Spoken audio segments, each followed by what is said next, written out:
ఒకరిని కాదు ఇద్దరిని కాదు ఏకంగా 50 మందిని మోసం చేసి వారిని వివాహం చేసుకుందో మాయలేడి.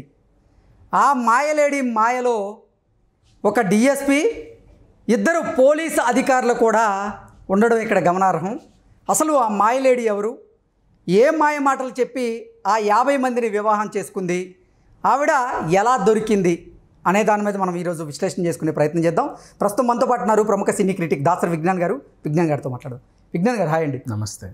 ఒకరిని కాదు ఇద్దరిని కాదు ఏకంగా 50 మందిని మోసం చేసి మరీ వివాహం చేసుకుందో మాయలేడి.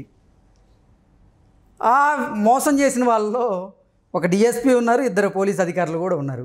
అసలు ఏంటి 50 మందిని ఆ మాయలేడి ఎలా మోసం చేయగలిగింది, ఎలా వారిని వివాహం చేసుకుంది, ఆవిడ ఎలా దొరికింది? సో వివరాల్లోకి వెళ్తే తమిళనాడు తిరుపూరు. సో ఇక్కడ మ్యాట్రిమోనల్ ఒక అబ్బాయికి పెళ్ళవట్ల 35 years వచ్చాయి. ఎందుకో పెళ్ళవట్ల అంటే అన్నీ బాగానే ఉన్నాయి, అంటే ఒడ్డు పొడుగు బాగానే ఉన్నాడు, జాబ్ ఉంది.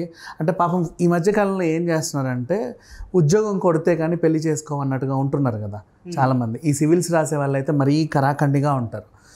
30-35 వస్తానే ఉంటాయి. ఖచ్చితంగా జాబ్ కొట్టాలి, నేను ఎగ్జామ్ కొట్టాలి, తర్వాతే పెళ్లి చేసుకుంటా, లేదా గవర్నమెంట్ జాబ్ కొట్టాలి పెళ్లి చేసుకుంటా.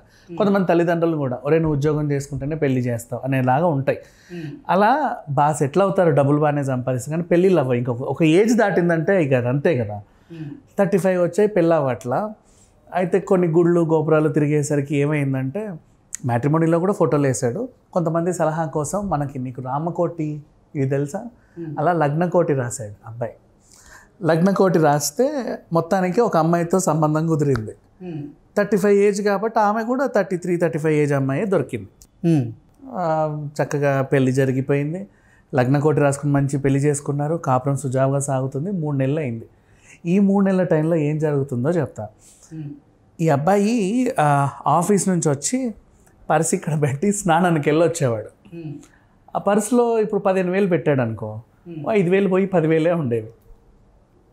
నెక్స్ట్ వాళ్ళ అమ్మ నగలు ఉంటాయి కదా, ఇప్పుడు ఇల్లు అంటే అందరివి ఉంటాయి, నార్మల్ ఏం పెద్ద విషయం, కామన్గా మన ఇల్లు అన్నట్టే చూస్తాం. ఇప్పుడు నా భార్య అయినా నా తల్లి అయినా నేనైనా ఒకటే అన్నట్టే చూస్తాంగా.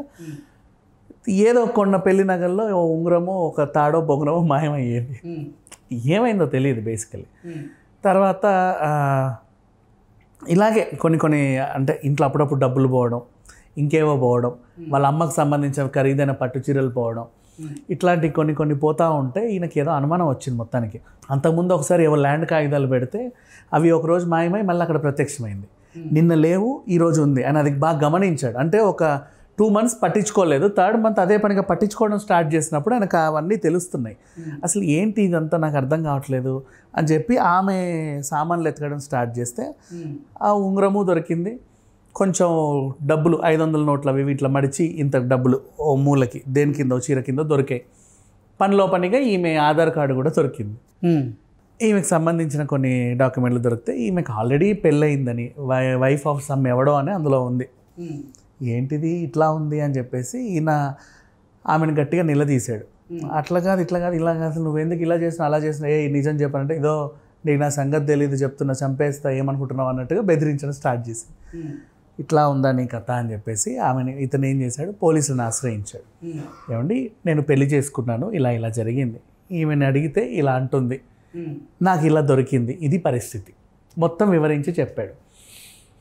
లేడీ కానిస్టేబుల్ ఉంటారు కదా, తమదైన పద్ధతిలో ఆమెను తీసుకెళ్ళి మంచిగా విచారిస్తే ఈయన కౌంట్ 39, 50 మందిని పెళ్లి చేసుకుందంట ఆమె. యాక్చువల్గా అట్లా అంటే అలా వాడుకలో చెప్పడం అంటే 50 మంది అంటే కొందరున్నారో చెప్పనా, ఒక అమాయకమైన డిఎస్పి ఉన్నాడు, ఒక అమాయకమైన ఎస్ఐ ఉన్నాడు, పోలీస్ శాఖకు సంబంధించి 3-4 అమాయకులు ఉన్నారు, అమాయకులు. అండ్ నెక్స్ట్ కొంతమంది రాజకీయ ప్రముఖులు ఉన్నారు, బిజినెస్ మ్యాన్లు ఉన్నారు, అందరూ ఉన్నారు. సో ఇప్పుడు అసలు విషయానికి వెళ్తే ఈమె గురించి మాట్లాడుకుంటే ఈవిడ నిత్య పెళ్లి కూతురు. ఇది మనము జంబలకడి పంప సినిమాలో చూసాం. నిత్య పెళ్లి కూతురు పెళ్లి చేసుకొని మొగుడిని తెచ్చి అమ్మేస్తుంది తూటాలు రానికి. అది సినిమా ఏదో సరదాగా గడిచిపోయింది. ఇక్కడ ఈమె మొగుళ్ళు నమ్మట్లా దోచుకుంటుంది. మ్యాట్రిమోనీలో ఫోటోలు వేయడం, లేకపోతే తెలిసిన వాటిలో మ్యారేజ్ బ్రోకర్లకి ఇవ్వడం, పెళ్లి చేసుకొని 3 నెలలు 4 నెలలు వాడితో సంసారం చేయడం, ఉన్నవన్నీ ఊడ్చుకొని వెళ్ళిపోవడం అక్కడి నుంచి మళ్ళీ అలా. అయితే ఇక్కడ విచిత్రం ఏంటంటే ఇవాళ రేపు రెండో పెళ్ళికి మూడో పెళ్ళికే చాలామంది దొరికిపోతున్నారు ఈజీగా. మరి ఈమె 40 మందిని మోసం చేసినా దొరకలా, డిఎస్పీని మోసం చేసినా దొరకలా, ఎస్ఐని సిఐని మోసం చేసినా దొరకలా. అలా ఎలా ఇన్ని రోజులు పట్టుబడకుండా ఉందో తెలియాలి. మరి అంత టాలెంటెడ్. మేబీ పరువు పోద్దని వాళ్ళు ఊరుకున్నారో, లేకపోతే ఎందుకు వచ్చిన గొడవలు 4 రోజులు ఎంజాయ్ చేసాం కదా పోనీ అనుకున్నారేమో, లేదా పోనీ ఈమెమైనా వాళ్ళతో సంసారం చేసేటప్పుడు వీడియోలు తీసి ఏమైనా బ్లాక్మెయిల్ చేసిందా అది తెలియదు.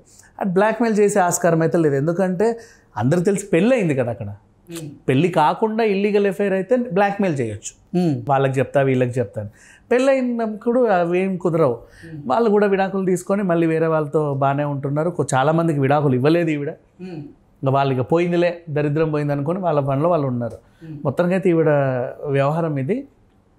మంచిగా పెళ్లి చేసుకోవడం అంటే వీళ్ళ టార్గెట్ కూడా 35 ఇయర్స్ అబ్బాయిలే. ఈ 35-40 ఇయర్స్ వాళ్ళు ఏంటంటే పెళ్లి కోసం వేచి చూసి ఒక పెళ్ళని దొరకగానే సర్వస్వం అర్పించేస్తారు. కొంచెం ప్రేమ చూపించగానే, జీవితంలో చూడలేదు కదా అంత ప్రేమని 35 ఏళ్ళ వరకు. ఈవిడ కురిపించగానే లొంగిపోవడం. మీ అమ్మని బాగా చూసుకుంటా, మీ నాన్నని బాగా చూసుకుంటా, అలా చూసుకుంటా, ఇలా చూసుకుంటా అని చెప్పేసి రవ్వల నెక్లెస్లు, వడ్డానాలు అన్నీ తీసి దాచేది. మరి ఎవరికి ఇస్తుండో తెలియలా. ఇంకా విచారణ కొనసాగుతూ ఉంది. అంటే ఇంట్లో అయితే కొంచెం దాచింది. మరి ఇప్పుడు ఇంత దోచుకున్నప్పుడు అనుభవించిన మనిషి ఎక్కడో దగ్గర దాచాలి కదా. నా అడ్రస్ కూడా నీళ్ళే, మరి ఎక్కడ దాచాలి? సో ఈవిడ వెనకాల ఇంకెవరు ఉన్నారు, వీళ్ళ ముఠా ఏమన్నా ఉందా, వీళ్ళ పేరెంట్స్కి ఏమన్నా ఇస్తుందా, ఇలాంటి విచారణ ప్రజెంట్ జరుగుతుంది. మోస్ట్లీ ఆ 40 మంది డేటా కూడా తీసి ఇప్పటివరకు ఎంతెంత ఈమె దోచుకుంది అవన్నీ రికవరీ చేసే ఇదిలో ఉన్నారు.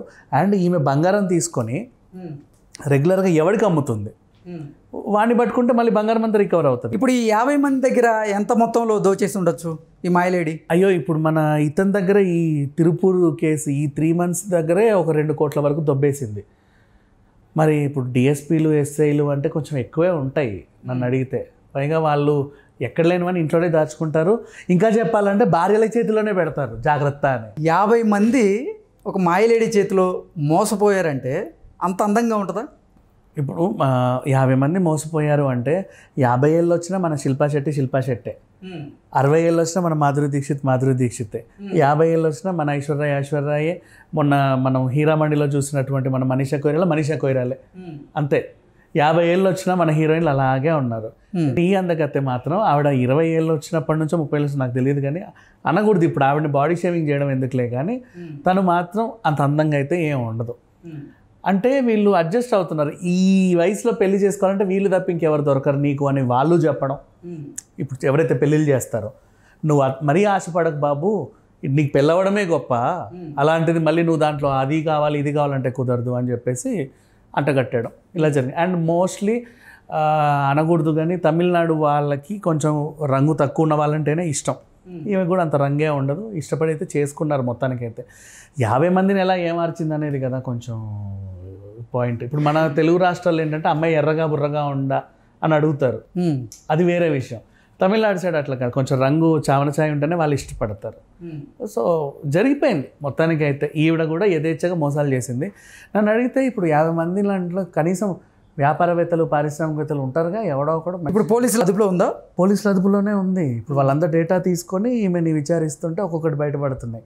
అండ్ ఇప్పుడు తను ఎంత లూటీ చేసింది, ఆ బంగారం ఎవరికి అమ్మింది, తన వెనకాల ముఠా ఎవరున్నారు, ఎంతమందిని పోషిస్తుంది అంటే ఆమె చెప్తుంది ఏ చంపేస్తా అనే బెదిరించిందంటే నా బ్యాక్గ్రౌండ్ చాలా పెద్ద అని చెబుతున్నా. తన కింద ఉన్నట్టే కదా కనీసం ఎవరినో మెయింటైన్ చేస్తుందిగా, వాళ్ళని కూడా తీసుకురావాల్సిన అవసరం అయితే ఉంది. ఓకే అండి, thank you so much. Thank you so much.